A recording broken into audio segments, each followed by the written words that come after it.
श्रीधाम वृंदावन में एक महात्मा घूमते थे।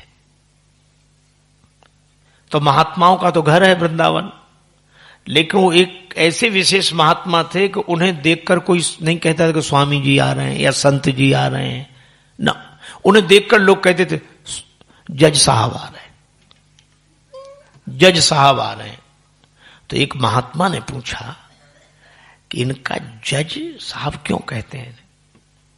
बाद में पता लगा कि ये पहले जज ही थे, दक्षिण भारत तरफ किसी छोटे से कस्बे की अदालत के जज थे। और उसी अदालत के आसपास एक छोटा सा गांव, उस गांव में एक केवट रहता था। केवट इतना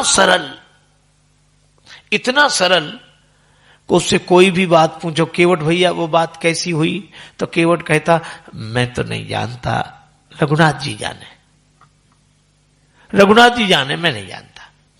लोगों ने उसका नाम ही रख दिया भोला। अब भोला केवट, भोला केवट, कोई भी बात हो रघुनाथ जी जाने, मैं नहीं, रघुनाथ जी जाने। केवट के 2 बेटे, 1 बेटी।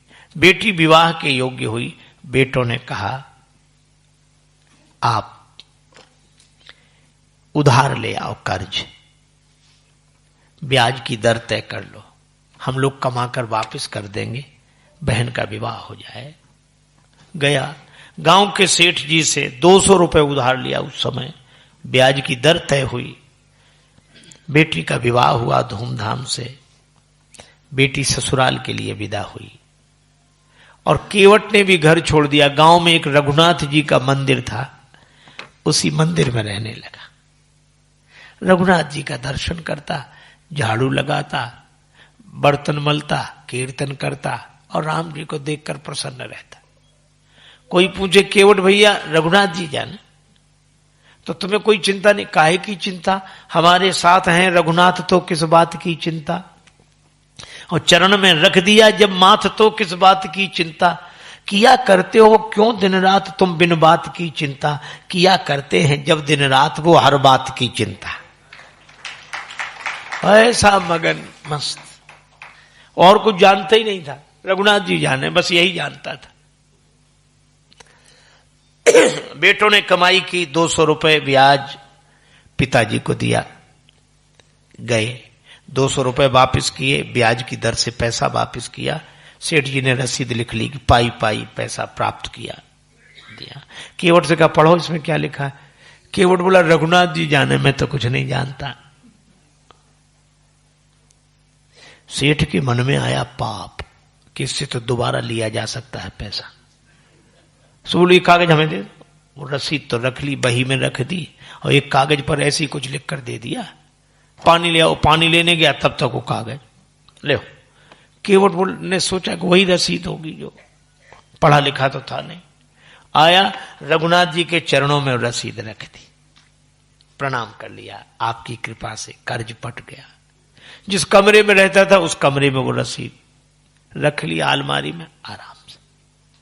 सेठ जी ने केवट के खिलाफ मुकदमा कर दिया और संयोग से मुकदमा इन्हीं जज साहब की अदालत में आया। केवट उपस्थित, सेठ जी उपस्थित। जज साहब ने केवट से कहा केवट जी हुजूर, तुमने सेठ जी से कर्ज लिया था? हां। चुका दिया? हां। इसका कोई प्रमाण? वो रसीद थी। जज साहब ने देखा कि इससे तो सिद्ध नहीं होता कि तुम कर्ज दे चुके हो। केवट सरल आदमी रोने लगा और रोते रोते बोला हुजूर माई बाप, मैं तो इसी को रसीद समझे था।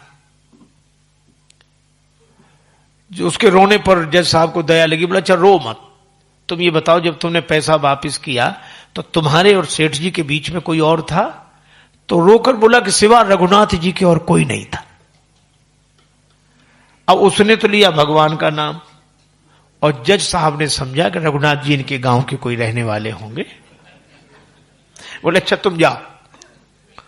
वो तो चला गया और जज साहब ने अपने खर्चे से रघुनाथ जी के नाम सम्मन जारी कर दिया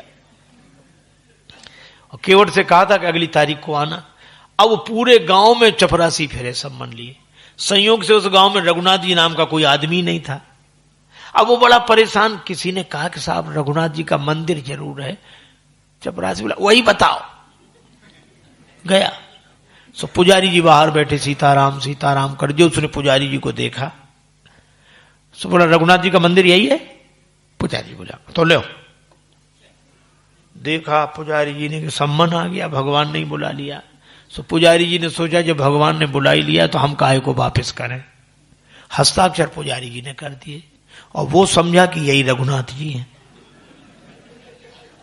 और वो ले गया। सो सम्मन रघुनाथ जी के चरणों में रख दिया और हाथ जोड़ के बोला कि प्रभु आपके लिए भोग कई बार आया होगा, पोशाक कई बार आई होगी, मुकुट कई बार आया होगा, लेकिन सम्मन पहली बार आया होगा। भगत जो न कराए सो थोड़ा। केवट से कहा कि तुमने रघुनाथ जी का नाम क्यों लिखा दिया अदालत? केवट बोला कोई झूठ लिखा दिया, वो सब जगह रहते हैं, वहां भी थे, रघुनाथ जी जाने में तो कुछ नहीं जानता। अब ऐसे सरल से भी बड़ी परेशानी।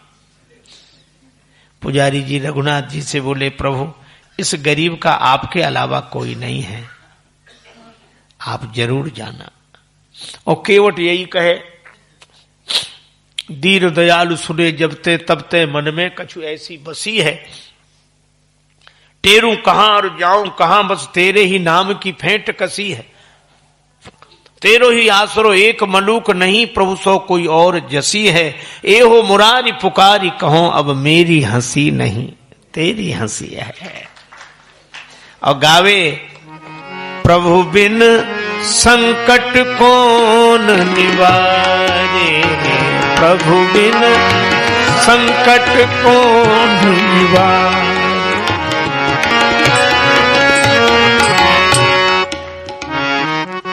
रोज गावे।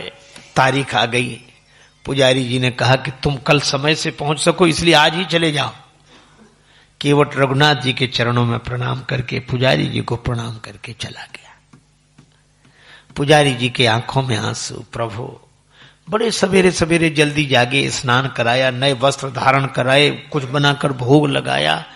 उनको लगता था भगवान आज पहली बार शहर में जाएंगे तो जरा ढंग के कपड़े अपड़ेंगे। अच्छा, ये सब करने के बाद पुजारी जी रोने लगे।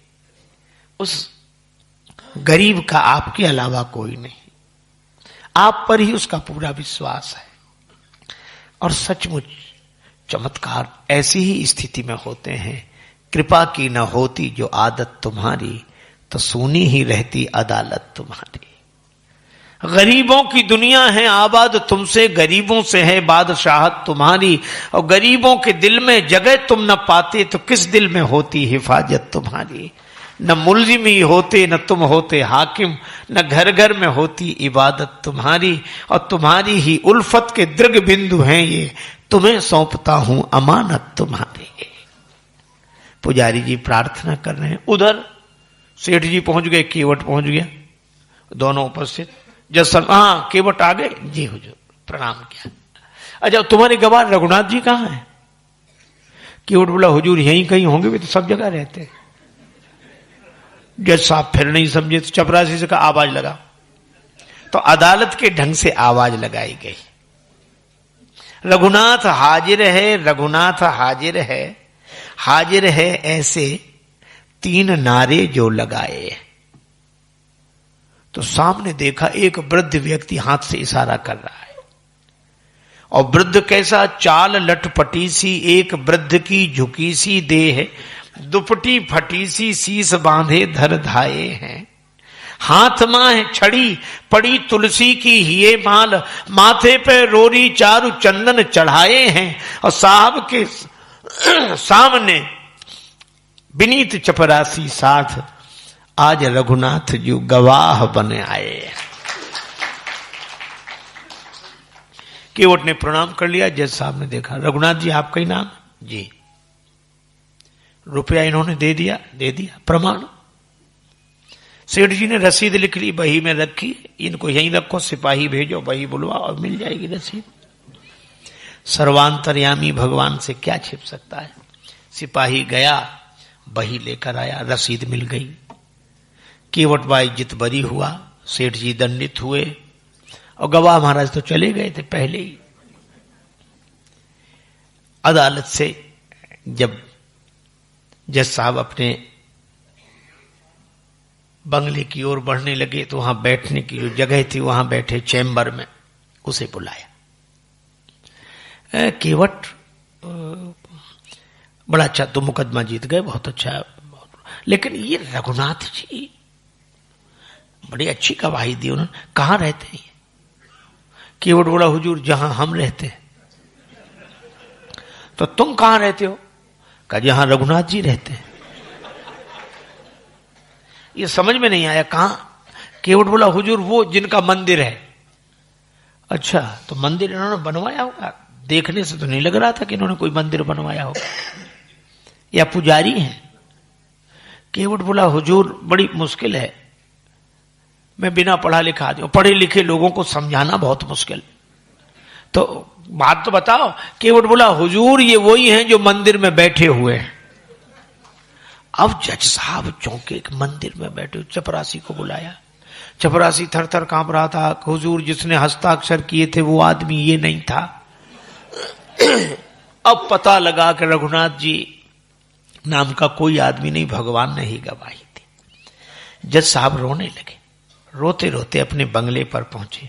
लोगों ने पूछा रो क्यों रहे हो?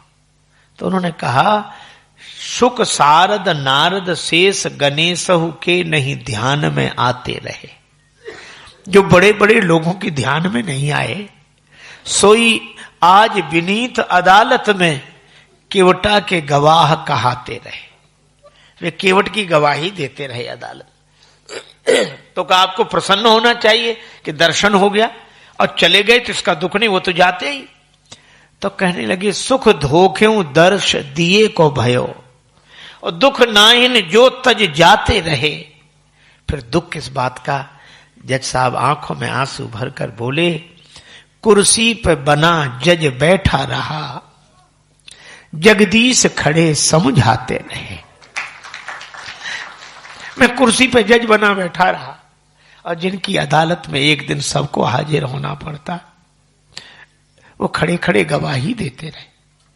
और ये भावना ऐसी बैठ गई उनके मन में, पद छोड़ा, वृंदावन आ गए, साधु जैसा जीवन बिताते थे, पर मंदिर के अंदर नहीं जाते, बाहर ही धूल उठाकर सिर पर रख लेते।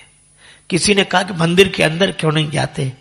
तो कहते कि मैं उन्हें मुंह दिखाने लायक नहीं हूं, आ तो गया हूं मगर जानता हूं तेरे दर पे आने के काबिल नहीं हूं। खतावार हूं मैं, गुनहगार हूं मैं, तुझे मुंह दिखाने के काबिल नहीं हूं। आज से 50 वर्ष पहले तक उनका वृंदावन में दर्शन होता था, अभी 40 वर्ष से उनका कुछ पता नहीं लगता। पर यह सच्ची घटना है। वो जहां रहते थे उनके स्थल हैं जगह जगह, पर